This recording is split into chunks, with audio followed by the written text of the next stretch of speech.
Vokiečių poetas Rilkė gyveno Paryžiuje vienu momentu.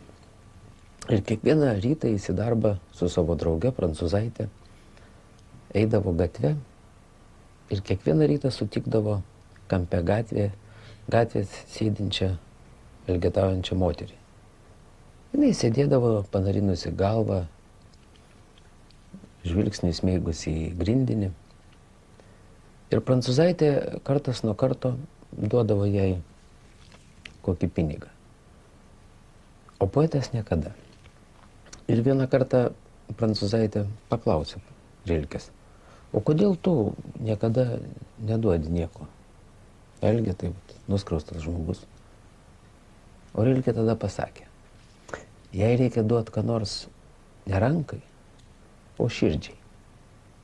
Ir kitą rytą jisai atskubėjo prie Elgetos, nešinas puikia, tokia besiskleidžiančia rožė, priėjo prie Elgetos, įspaudė tą rožę į rankas ir jau buvo be nueinas, o Elgeta pakėlė galvą, šiaip netaip pakilo, pripuolė prie poeto, pabučiavo ranką ir nubėgo gatve